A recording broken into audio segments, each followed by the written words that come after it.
கடன் தொல்லையால் திருடனாக மாறிப்போன ஐடி நிறுவன உரிமையாளரை நடிகர் வடிவேலுவின் காமெடி பாணியில் போலீசார் கைது செய்திருக்கின்றனர். சென்னை தாம்பரம் அடுத்த பெருங்களத்தூரில் காய்கறி கடை நடத்தி வரும் மூதாட்டி ஒருவரிடம் ஹெல்மெட் அணிந்து காய்கறி வாங்குவது போல் நாடகமாடிய இளைஞர் ஒருவர் சட்டென மூதாட்டி அணிந்திருந்த நகைகளை திருடிச் சென்றுள்ளார். இதுகுறித்து சிசிடிவி காட்சிகளை கைப்பற்றி தீவிர விசாரணை நடத்தி வந்த போலீசார் சந்தேகத்திற்கு இடமளிக்கும் வகையில் அப்பகுதியில் உலாவிய இருசக்கர வாகனம் ஒன்றை நோட்டமிட்டனர். அதில் கலராக சட்டைகள் அணிந்து ஒரே இருசக்கர வாகனத்தில் இளைஞர்கள் வந்து செல்வதை பார்த்து போலீசார் குழப்பமடைந்தனர். இதனிடையே அனைத்து சிசிடிவி காட்சிகளிலும் இளைஞர்கள் ஒரே ஷூவை அணிந்திருப்பதை கண்டறிந்த போலீசார் நடிகர் வடிவேல் பட பாணியில் இளைஞர் ஒருவர் நூதன திருட்டில் ஈடுபட்டு வந்தது தெரியவர அவரை கைது செய்தனர்.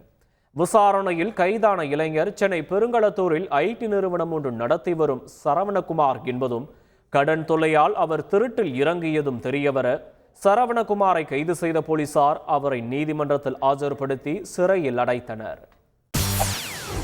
செய்திகளை உடனுக்குடன் தெரிந்து கொள்ள உடனே சப்ஸ்கிரைப் பண்ணுங்க.